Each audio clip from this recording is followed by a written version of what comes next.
그리고 제가 어제 보니까 포스코 ENC 이런 회사에서 올해 들어서 5번째 산재 사망사고가 발생했다고 합니다. 5명이 올해 돌아가셨다고 말입니다. 이달로 갔다가. 이게 있을 수 있는 일입니까?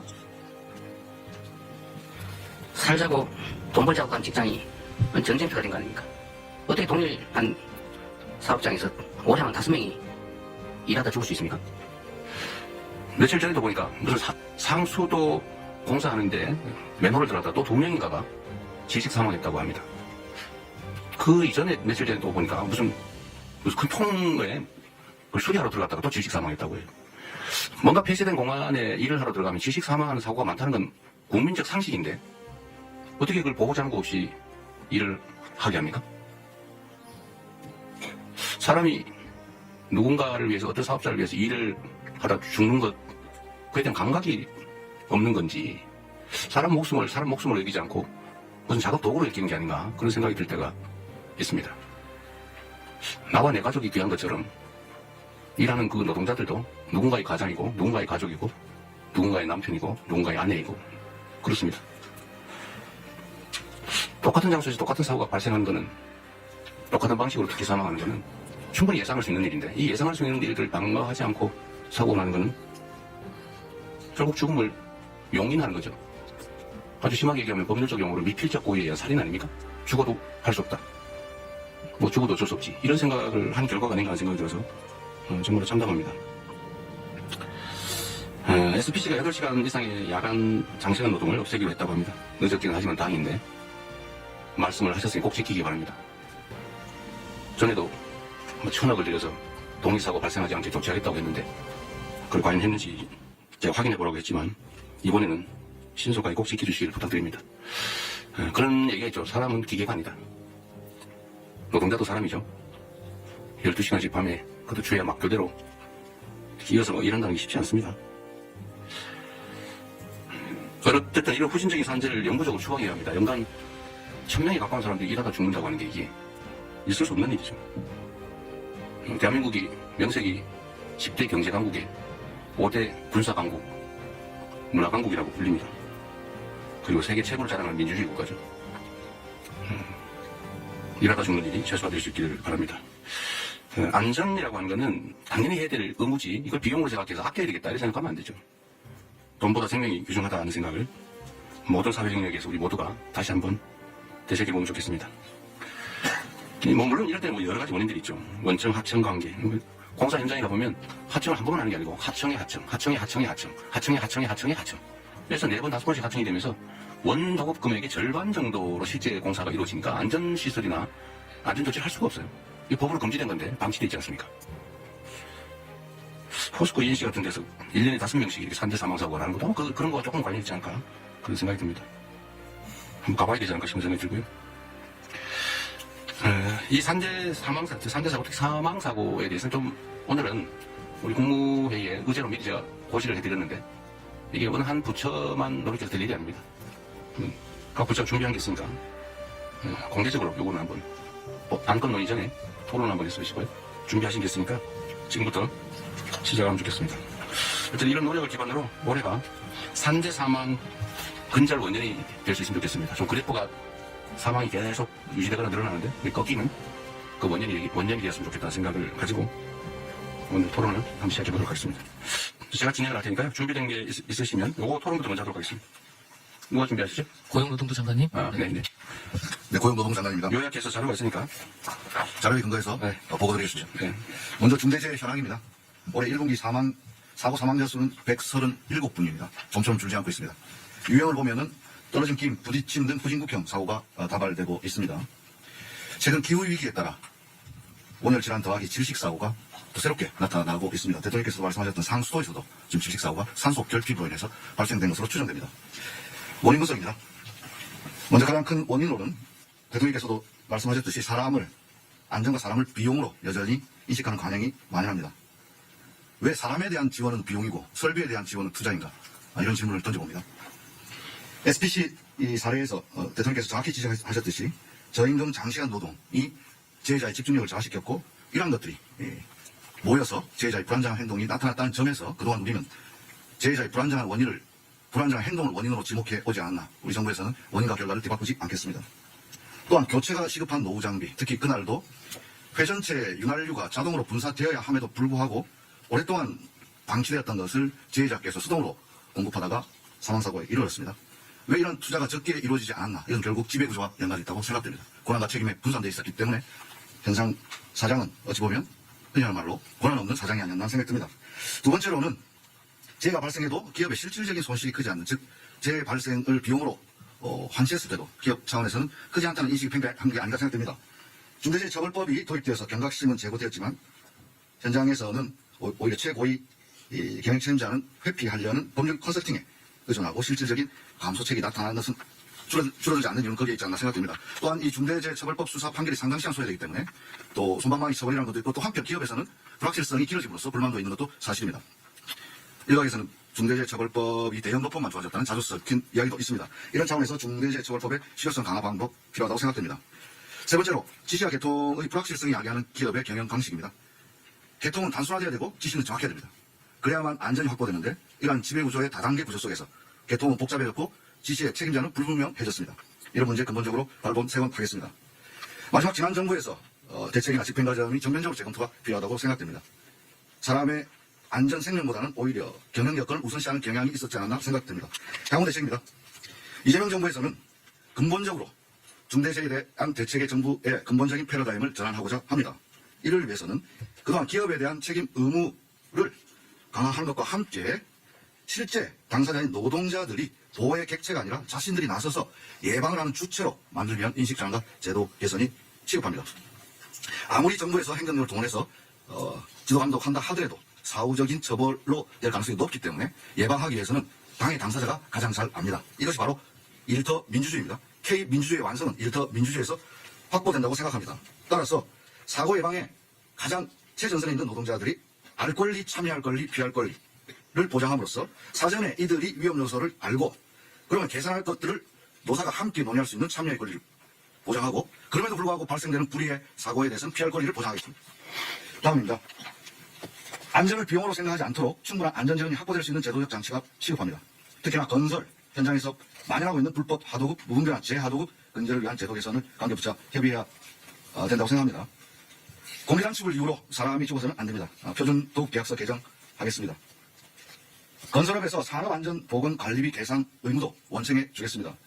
제가 지난주 남양주 건설 현장 갔을 때 안전난간 지적했는데 이런 것들이 원청 발주자에서 처음에 포함이 안 돼 있었습니다. 원청으로부터 지급받아서 모두 설치 완료됐다고 보고받았습니다. 다음입니다. 사망사고 발생 시 실질적인 제재가 가능한 방식을 고민하겠습니다. 형사적 처벌과 함께 징벌적 손해배상 등 경제적 제재, 그리고 공공입찰의 참가를 제한하거나 연업정지 등 병행 검토하고요. 아까 말씀드렸던 복잡한 지배구조, 거버넌스에 대해서 실질적 책임 있는 자, 권한 있는 자에게 책임을 묻도록 하겠습니다.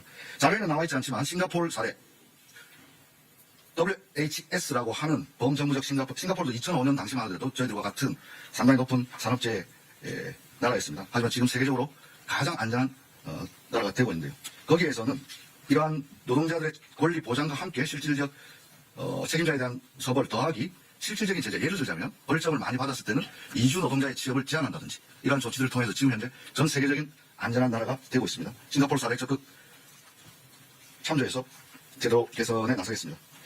무분별한 위험에 외주와 제한할 수 있도록 원청 책임을 강화하겠습니다. 적격 수급이라고 하는 선정 기준을 강화해서 적격자가 아닌 자가 수급받을 수 없도록 하겠습니다. 특히 공공부문부터 위험작업 재하도급을 금지하고 불가피하게 할 때는 반드시 승인을 실시하도록 신설을 하겠습니다. 마지막으로 대통령께서 지시하신 산업안전감독관 증원 지방자치단체와 협업을 잘 진행하되 단순한 숫자 증가만 그치지 않고 이들에게 실질적 권한과 함께 책임을 뒤에 병기시킴으로써 실질적인 산업안전 지도가 될 수 있도록 하겠습니다. 예컨대 근로감독관들이 지금 많이 있지만 집단적 노사관계 업무까지 하고 있습니다. 노동자 동향 보고 이런 불필요한 업무 확 줄이고 여기에 집중할 수 있도록 일하는 방식도 바꾸겠습니다. 대통령께서 SPC에서 특공대가 돼야 된다고 지시하셨는데 특공대 만들어서 예를 들어서 실무 경력을 가진 퇴직자와 신규자를 2인 1조로 해서 이른바 노동안전 투캅스 만들어서 계속 페트롤카를 돌리고 불시에 점검할 수 있도록 하겠습니다. 이상과 같이 대책을 보고 드리고 관계 부처와의 내용은 자료 참조해 주시면 되겠습니다. 이상입니다. 네, 어제 노동자 출신이 노동부 장관이 뒤졌으니 옆에 중소기업부 장관은 중소기업을 잘 챙기시고 산업부 장관은 기업들을 잘 챙기시고 자 그런 방향으로 갑시다. 그렇게 하는데 일단은 각 부처가 준비한 거 얘기하기 전에 꼭 준비 안 했던 부처라도 말씀을 하셔도 됩니다. 사실은 이게 옛날에 제가 어릴 때 올리버 트위스트라는 소설책을 본 일인데 그 어릴 때 몰랐는데 나이가 들어서 알고 보니까 그게 소년노동의 잔혹함을 풍자한 책이었어요. 그 노동법이 생기는 이유가 이러다가 노동자들이 다 전멸돼가지고 일시킬 사람이 없어지니까 우리 밤에는 여성들 아이들은 노동시키지 말자. 또는 뭐 13살 이하는 쓰지 말자. 키우자. 그렇게 해서 노동법이 생겨났다고 하잖아요. 네, 공장법의 시초입니다. 그래서 그 노동법들이 현장에서는 잘 안 지켜지는데 특히 산업안전에 관한 기준들을 다 법에 정해놨잖아요. 그죠? 네. 추락 방지 시설이니 뭐니 온갖 뭐 예를 들면 폐쇄 공간에 들어갈 때는 뭐 호흡을 다 해야 된다 뭐 온갖 게 다 있는데 그거 다 안 지켜서 나는 사고들이죠. 거의 대부분이. 거의 대부분이 그렇습니다. 예. 그거 안 지킨 이유는 돈 드니까. 네, 비용 드니까. 네, 원청에서 안 주니까. 근데 이게 아주 단순한데 그 비용을 아끼는 게 이익이니까 계속 아끼겠죠. 근데 만약에 이걸 아꼈는데 보험원리상 비용이 나중에 지출해야 되는 대가가 이것보다 훨씬 더 크더라 라고 하면 절대 되지 않을 거예요. 그죠? 그렇습니다. 그건 뭐냐면 결국은 제재나 대가가 너무 약한 거죠. 그러니까 차라리 사람이 죽는 위험을 감수하는 게 이익인 사회인 거죠. 그래서 이게 핵심적인 원리인 것 같으니까 아까 말씀하신 것처럼 근로감독 한 300명 빨리 구속하라는데 몇 명 했어요? 지금 300명 이미 구성되어 있습니다. 구성됐어요? 네, 150 산업안전공단 단수가 나가고 있어요. 매주 나갑니다. 매주 나가지 왜 매주 나갑니까? 저는 매주 나갑니다. 본인은 매주 나가시고요. 어쨌든 불시 단속을 계속 하고 있는 거죠. 그렇습니다. 언제 저도 같이 가면 좋겠어요. 고맙습니다. 네. 어쨌든 사람 목숨을 지키는 특공대라 이렇게 생각하고 네. 정말로 철저하게 단속해야 됩니다. 직을 걸겠습니다. 네, 진짜로. 이번에 이거 해가 상당 기간 지나도 산재가 안 줄어들면 진짜 직을 거십시오. 그렇게 하겠습니다. 보호의 객체에서 예방 조치로 이거 아주 재밌는 아이디어 같습니다. 그러자면 사실은 노동자들이 당될 때는 역량이 되게 중요한데 그죠? 네. 노동자도 조직 방해나 이런 것들이 요새 별로 없는 것 같긴 하던데. 하여튼 아직까지는 노동자들이 혼자 이런 문제를 해결하기 어렵기 때문에 같은 입장에 있는 노동자들끼리 연합할 수 있게 단결할 수 있게 하는 게 중요한 과제인 것 같습니다. 노동자들의 조직률은 좀 올라가고 있나요? 지금 현재 12% 안에서 정체되어 있는. 한 10년 만에 1% 올랐군요. 네, 그렇습니다. 그래서 오른 게 어디인가 싶긴 하네요. 이게 제일 핵심인 것 같습니다. 실질적 제재.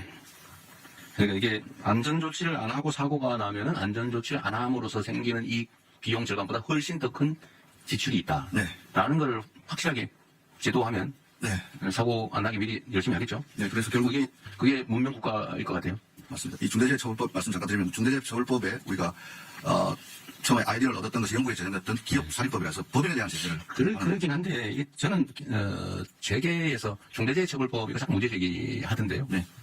사실 저는 이게 그렇게 실효적인가 하는 의문이 있긴 해요. 네네. 대법원 지통일 정도로 끝나는 데다가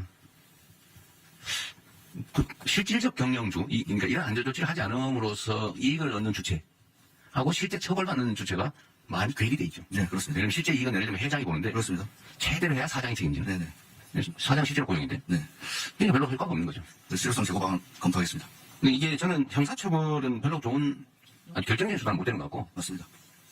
지출이 늘어나게 만들어야 될 것 같아요. 제재도. 그러니까 아까 말씀하신 징벌배상. 네. 그러니까 똑같은 상습적, 반복적 사망사고가 발생한다. 네. 뭐 한 번 우연히 발생한 거라면 모르겠는데 똑같은 현장에서 똑같은 원인으로 똑같은 시기에 똑같은 방식으로 이거는 사실은 거의 고의에 가까운데 이런 경우는 징벌배상을 도입을 하는 것도 고려해 볼 필요는 검토하고 있습니다. 아 그래요? 네.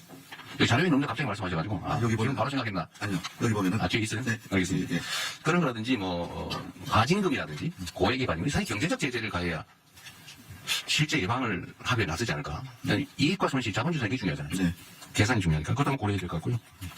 이제 다른 부처들이 좀 준비한 게 있을 테니까 한번 얘기를 좀 들어보고 또 눈을 맞아야 하겠습니다. 각 부처가 준비한 건 최대한 좀 요약해서 다 알아들 수 있으니까 좀 시작하도록 하시죠. 법무부가 먼저 할까요? 예, 순서 딱 먼저 하겠습니다. 우선 중대재해나 산재 관련해갖고 국민들이 관해 엄청 신속하고 엄정한 수사 처벌을 원하고 있습니다. 지금 현재 실태를 확인해보니까 최근에 중대법으로 소개된 30건에 관련해갖고요. 수사 단계에서 검찰 송치까지 한 418일 걸렸습니다. 검찰에서 기소까지가 200일 걸렸습니다. 600이 넘어가기 때문에 국민 일반들 정서와는 상당 거리가 있는 것 같습니다. 원인은 아시는 것처럼 기업의 보건안전 시스템 전반을 좀 살펴야 되고 실질적인 지배구조가 어떻게 되는지 이런 것 때문에 다량의 압수이라든가 사건 관계가 굉장히 많아서 상당히 지연되는 측면도 있고요. 그 다음에 법 시행 초기라 여전히 법원의 판례라든가 수사의 어떤 기법에서 좀 미진한 부분이 있는 것 같습니다. 그래서 저희 법무부에서는 대검에서 전담검사 지정해갖고 초기부터 노동부라든가 관련 유관 기관들이 협의해갖고 쟁점과 수사 방향을 다 정리해갖고 좀 더 신속하게 수사할 수 있게 지도하고 있습니다. 그 대검 전담부서에서 직접 수사도 지원하고요. 근로감독관 대상으로 중재법 처리 및 수사 노하우 교육도 좀 시키고 있습니다. 그래갖고 최종적으로 법원의 엄중한 처벌이 필요한데 그 법무부에서는 중재법 그 구형 기준을 마련해갖고 엄정 시행되고 있는데 법원에 지금 양형 기준이 없습니다. 그래서 법원에 양형위원회에다가 양형 기준을 좀 저희들이 강력하게 요청하고 있습니다. 지금 같은 경우는 지금 그 아리셀 화재 사건 같은 경우는 대표자에게 20년 구형했습니다. 그래서 저희들이 관련자들이 하여튼 책임에 상응한 어떤 처벌을 좀 받을 수 있도록 최선을 다하겠습니다. 아리셀 20년 구형하셨는데 그 아리셀 사망자가 몇 명이죠? 지금 23명 23명 이상이죠. 지금 기준에 의하면 지금 사망자 1인당 징역 2년 6월에서 4년 정도 설정되어 있는데요. 또 이건 경합범과 좀 이렇게 상한 그것도 통사고 처리보다 별로 세지 않네요. 예, 그렇습니다. 아까 전담부서 말씀하셨는데 전담 검사 얘기를 하신 게 부서는 아니고. 네. 근데 이게 예를 들면 저 광양에서 사고 나고 저기 포천에서 사고 나고 이러면 전담이 별로 의미가 없는 것 같은데. 그래서 그 일선총에 지금 저희가 수사지휘를 대검에서 하고 있습니다. 전담 지휘자를 둔 거군요. 네, 그렇습니다. 전담팀을 둔 거랑 검토해 보시면 어떻습니까? 이게 사람이 일하다 죽는 사건이라고 하는 게 그런 단순한 게 아닌데 교통사고 뭐 이런 건 좀 다르잖아요. 예, 예. 일하다 죽는 그것도 명백하게 자기 과실 대부분 명백한 과실 아닙니까? 어디 내 보니까 천정 철거하는데 이 비계를 천정까지 설치를 해야 되는데 거기 안 하고 나도 천정 위에서 천정 철거가 떨어졌더라고요. 그럼 당연히 떨어질 위험성이 높잖아요. 그죠? 네. 전담 이따 행안부 어떨지 모르겠는데 행안부 혹시 발표 있나요? 발표를 하고 있다. 아까 말씀하신 이거 저기 하루에도 10명씩 지금 사망하는 거 아닙니까? 그렇죠. 이거 전담팀을 하나 둔 거 어떨까요? 아니면 지휘팀이라도 지금 수사하는데 원칙적으로 경찰하는 거잖아요. 그죠? 예, 예. 그 검찰은 이제 통치된 사건에 대한 처리인데 물론 그전 요새 지휘도 안 하죠. 지휘도 안 되고요. 다만 고소영장이나 뭐 압수 강력수사. 방해라든가 공소제경 경찰은 인력이 좀 있는 편이니까. 네, 그렇습니다. 일단 그 얘기 한번 해봐주세요. 네. 이거 산재 사망 사고나 전담팀을 부서를 하나 두든지 해가지고 네네. 일률적으로 좀 모아서 하는 거. 이것도 사실 노하우가 필요하잖아요. 사람한테. 1차적으로 경찰이 그 수사를 그래서 이것도 약간 전문성 필요한데 아까 이 발표에도 있던데 그죠? 그래서 이게 지금 수사 노하우가 필요하다. 이거는 산업안전법 숙지를 해야 되는데 뭐 이 경찰이 있다 저 경찰이 있다 뭐 이 검사가 있다 저 검사가 있다 그거 공부하느라고 시간이 많이 걸릴 것 같은데 아예 전담 전문 역량을 가진 사람 팀을 짜가지고 네. 아예 교육을 좀 시킨 다음에 팀 네. 그걸 연구하면 되고 예, 그렇게 하겠습니다. 그다음에 노동부 장관님 지금 산업안전보건법에 각종 이렇게 무슨 의무조항을 쭉 만들어서 이제 뭐 사업자가 지켜야 되는 뭐 사항이 쭉 있잖아요. 네네. 그것도 필요한 걸 계속 보완해 나가고 있겠죠. 네, 그렇습니다. 그런데 그걸 어길 경우에 대한 제재가 어느 정도예요? 제재가 예를 들면 뭐 있어요? 형사처벌 산업안전조치 의무를 평소에 안 했다. 예를 들면 어디 건설 현장에 갔더니 추락 방지 시설을 하게 됐는데 안 하고 일 시키고 있더라. 라고 하면 제재가 어느 정도입니까? 과징금이 있을 수 있고. 아니 현재 제재가 어떻게 현재 제재가 모르겠습니다. 네, 파악하고 있습니다. 누가 지금 시간 될 때 좀 찾아봐 주시고 법치처장님도 찾아주시고 지금 전화기 다 뺏겼죠. 나중에 그러면 한번 확인해 보겠습니다. 그 산업법에 위반했을 때 어느 정도 제재? 제재가 어느 정도냐? 하겠습니다. 누가 좀 나가서 확인 좀 해봐 주세요. 시간이 좀 있으니까. 네. 일단 한 가지 참고로 말씀드린다면 여러 가지 좀 제재 조치가 있을 수 있을 것 같은데 아까 그 대통령님 말씀하신 것도 그렇고 그 각부 장관님 말씀하신 것도 그렇고 사실은 그 예방을 강화한다는 측면에 있어서는 물론 이제 사고 발생 후의 예방이긴 하지만은 저희가 보기에 가장 실효적인 방법은 작업 중지 명령입니다. 그 작업 중지 명령 내려놓고 위험 요소가 완전히 제거됐을 때 작업을 재개할 수 있다 그러면은 일단 사고 발생 후이긴 하지만은 가장 효과적으로 예방 활동을 할 수 있는 방법 중에 하나입니다. 그거는 하면 좋을 텐데. 근데 그거는 걸려서 작업중지명령하면 그때 걸려도 그때 걸릴 때 하면 되는 거니까. 그거는 지금 마련되어 있습니다. 네, 작업중지명령 하고 문제는 산업안전시설 조치를 안 하고 평소에 하더라도 사고 안 나면 상관없는 상태다 지금 사실은. 그렇죠. 그건 하고 나면 네, 결과적으로 들어가서 뭘 행했는지 네. 지금 제가 그 최소 300명 구성해서 불시단속하라는 거는 네네. 일단 안전조치를 안 하고 법을 안 지키고 일을 시키고 있으면 뭐 제재가 있겠죠. 그래서 거기서 만약에 사고가 안 나는데 불시 단속에서 걸렸다. 시정을 안 했다. 그 제재 정도가 너무 미약하니까. 미약하다. 뭐 걸리면 안에 뭐 시정할게요. 그러면 그만. 지금 제가 노동부 장관님 가셔가지고 단속을 하더라도 고칠게요. 그러면 그냥 오고 있을 거예요. 아니요, 거기서 바로 시정지 시설을 내립니다. 나 해봐요. 그럼 시정하면 되잖아요. 시정하면 되잖아요. 아무런 불이익이 없잖아요. 그래서 이것도 사실은 스티커 발부하듯이 바로바로 현장에서. 그 정도가 안 된다는 거죠. 뭐 실질적인 제재가 없는데. 그러니까 이건 일종의 유예기간 정도를 두고 네. 이렇게 앞으로 안 하고 하면 일정 기간까지는 우리 계도하는데 그 기간이 지나면 자기가 걸리면 최대로 제재한다. 실제로 제재를 해야죠. 그래서 그 피해 정도가 커야 제대로 지킬 거예요. 그러니까 이거 지킨 사람은 이익, 손해, 안 지킨 사람은 이익이 되잖아요. 그러니까 그 제재 정도 지금 누가 확인해 왔나요? 확인 좀 해달라니까 아무도 안 나갔어요? 네. 그래서 법제도는 앞으로 좀 갖다 놓도록 하십시오. 나 좀 찾아보게.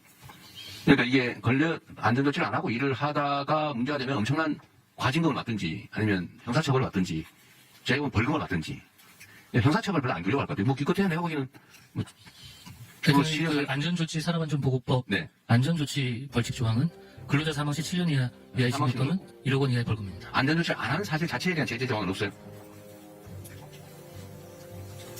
사고 났을 때는 그렇고 그거는 뭐 안전조치를 하여야 한다. 근데 그걸 안 하면 어떻게 하는 제재 조항이 없어요 아예. 그러니까 이게 사실 우리의 문제죠. 이 많은 사람이 있는데 그걸 아무도 모른다는 사실이 저도 문제죠. 전 제재 조항이 당연히 있을 줄 알았는데 그러니까 사람들 입장에서는 이런 상황이면 뭐 굳이 안 해도 사고 안 나면 돈 버는 거고 사고 나면 누가 대신 처벌받고 그냥 그 딱지 아까 말씀 딱지 하나 갖고 끝나버리면 평소에 돈 들여서 할 필요가 없죠. 대개는 인력을 추가 고용하든지 네. 아니면 시설을 하는 비용이 들든지 작업 속도가 느려지든지 이런 현실적인 손실이 있잖아요. 그죠? 왜 안 지키는 거죠? 근데 걸려도 제재가 별로 없어요. 사고 나면은 좀 심각해지지만 대부분 사고 안 나니까 그 돈을 버는 거죠. 지금 많이 못 찾았어요? 그러면은 좀 찾아보기로 하고 그것도 노동부 장관께서 네. 안전조치를 평소에 안 하는 것에 대한 제재를 어떻게 할 것인지 네네. 얼마나 강화할 건지 네. 그 형사처벌 별로 의미가 없을 것 같아요. 네. 그걸 가지고 징역 살 수도 없고 네. 사고도 안 나는데 결국은 과징금을 하든지 벌금을 고액을 하든지 경제적 제재 방법을 거리를 그거로 인해서 얻을 수 있는 경제적 이익의 몇 배를 뭐 이런 게 있을 것 같아요. 네. 그걸 연구해 관련성이 있을 텐데 선생님이 또 걸리면 그냥 진짜 안 하면 걸리면 5만 원. 과태료 5만 내서 최대 5천만 성면 처리를 안 했을 때 성면은 되게 좀 크지 않습니까? 이런 게 아니야. 진짜 별거 없는 거죠. 5천만 원까지인데 5만 원, 5천만 원까지 다양합니다. 그리고 최소 5천만 원. 이거를 사실 이런 걸 고쳐야 됩니다. 지금 보니까 산업안전보건법 각 조항의 안전조치를 정해놓고 그걸 위반했을 때 과태료 최소 5만 원, 최대 5천만 원이라는데 이렇게 하면 지킬 이유가 없죠. 최소를 적용하겠습니다. 요거를 어떻게 개정할지 네. 이것도 한번 검토를 하고 논의를 한번 해보죠. 네. 알겠습니다. 여기 구멍이 있었던 것 같습니다. 네.